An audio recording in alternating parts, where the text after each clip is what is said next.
Hey everyone, welcome back to Corporate Decoder, the place where we unpack the secrets behind those dry corporate reports. Today we're diving into Hills Bancorporation's latest filing, and let me tell you, they've got some interesting numbers and strategies to discuss. Get ready for some real talk about their financial health and what it means for the future. And hey, if you love getting the inside scoop on companies like this, make sure you are subscribed. We also have a fantastic community on Discord linked down below in the description, so stick around, you won't want to miss this. Alright, let's jump right into the numbers. Looking at their balance sheet for the 30th of September 2025, Hills Bancorporation has total assets of about $4.65 billion. That is a slight increase from the end of last year. Their cash and cash equivalents took a bit of a dip, going from over $123 million down to around $47 million. This often means they are putting more money to work, perhaps in loans or investments. And speaking of loans, that is where a big chunk of their assets are. Net loans, after setting aside money for potential losses, are now over $3.49 billion. That is a pretty significant jump from the $3.38 billion they had at the end of last year. It's good to see their loan portfolio growing, but we always want to keep an eye on that allowance for credit losses. It nudged up from about $50 million to over $59 million, which is a normal move when loan volume increases. On the liabilities side, total liabilities are around $4.07 billion. Their deposits are their main source of funding, and they saw a small increase in total deposits, inching up to about $3.38 billion. Now, let's look at the owner's stake or stockholders' equity.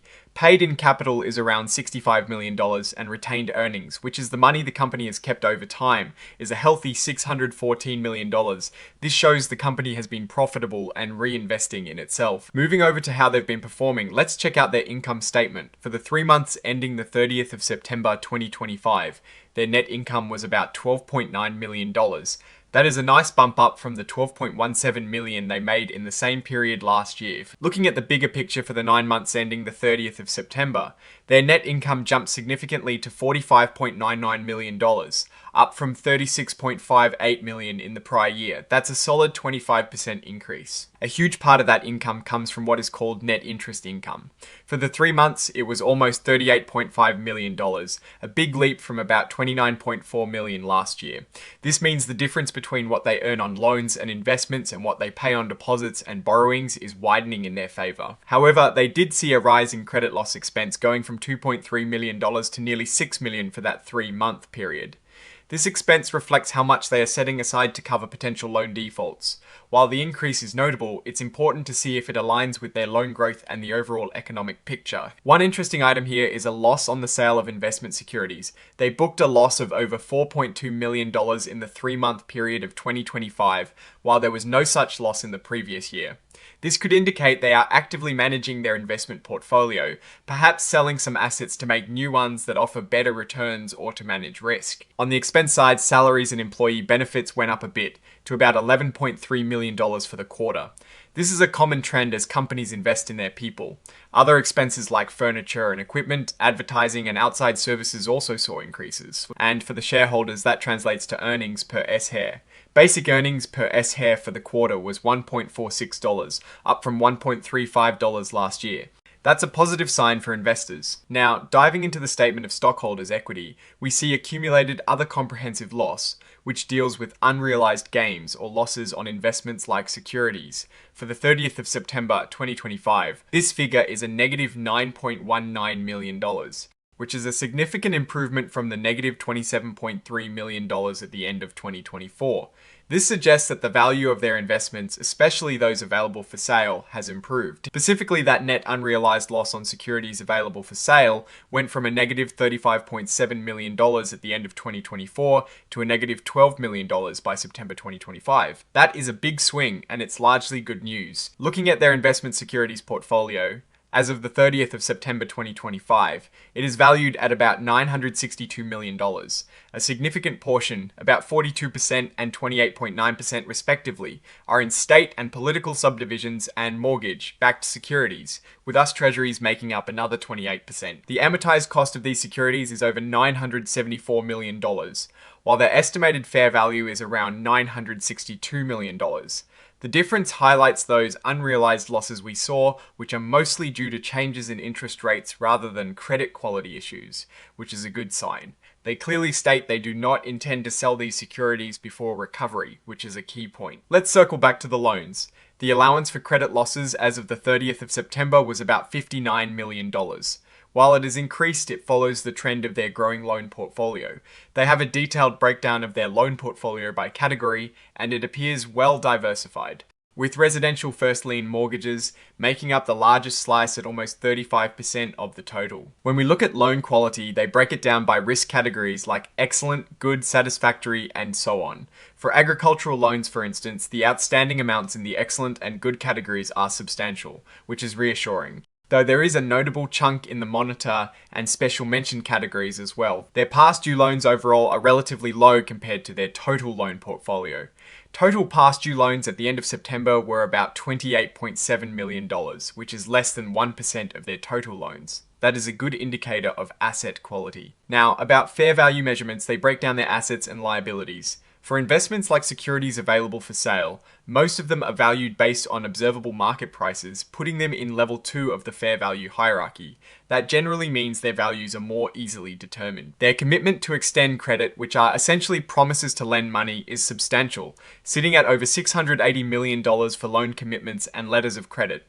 This represents a potential future demand for funds. Looking at their leadership, Lisa Ashilani, the CEO, and Anthony V. Rotland, the CFO, have both signed off on this report.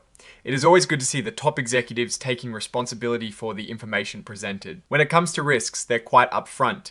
They mention the impact of US trade policies like tariffs and how that could hit their agricultural customers particularly hard. Given Iowa's strong agricultural sector, this is a significant talking point for them.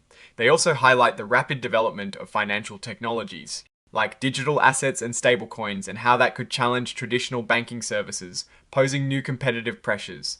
They're aware that as a smaller institution, adapting to these fast-moving tech changes could be harder for them. They've also continued their stock repurchase program. In just the 3 months ending the 30th of September 2025, they bought back over 46,000 shares of their own stock. The average price paid was around $78.17 per S-share. This is a way for them to return capital to shareholders, often signaling confidence from management. On a more serious note, they've disclosed material weaknesses in their internal controls over financial reporting. They specifically point to issues in management review, segregation of duties, and identifying related party transactions. They are actively working on fixing these with the help of a consultant. While it is concerning, their transparency about it is a positive step. They emphasize that these controls cannot be considered fixed until they've operated effectively for a sustained period. Let's go back to the big picture of their operations. For the 9 months ending the 30th of September 2025, their net interest income before credit loss expense saw a significant increase of over $24 million, or about 29%. This is the engine driving their profitability, and this growth is a major positive story. However, that engine also faced some headwinds. Credit loss expense more than quadrupled, jumping by over $8.3 million to nearly $11 million for the 9-month period. They attribute this to worsening economic forecasts, particularly concerning unemployment in Iowa, increased loan volumes, and shifts in prepayment rates. This is a direct reflection of the risks they're managing in the current economic climate. On the non-interest income side, trust fees grew by over 11% to $12.5 million. This signifies growth in their wealth management services, likely due to higher assets under management and better market performance compared to the previous year. Non-interest expenses, while generally increasing, weren't out of line with their growth. Salaries and benefits are up a modest 1.97%, while outside services saw a larger jump of almost 13%.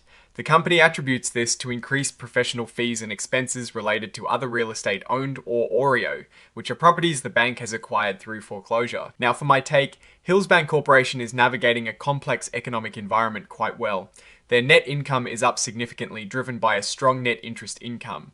The growth in their loan portfolio is substantial, and while the increase in credit loss expense is something to watch, it appears to be a proactive measure in response to economic forecasts and loan growth, rather than a sign of widespread defaults. Their trust business is growing, which diversifies their revenue streams. However, the material weaknesses in internal controls are a concern that needs diligent attention and remediation. The company's awareness of emerging fintech trends and regulatory shifts shows they are thinking about the future, but their ability to adapt as a smaller institution will be key. The risks tied to trade policies in their agricultural-heavy markets are real, and their financial performance will likely remain tied to those external factors. Overall, Hills Bancorporation shows resilience and growth in its core banking business, but it is not without its challenges in a dynamic economic and technological landscape. They are actively managing their risks, but continued vigilance, especially with internal controls, will be crucial. What is your take on these numbers and what they signal for the company's future? Drop your thoughts in the comments below. If this analysis was valuable, hitting that like button really helps us out, and subscribe for more deep dives into corporate filings. And most importantly, don't forget to check out the Discord community linked in the description for more exclusive content and discussions. Thanks for watching, and we'll see you in the next video.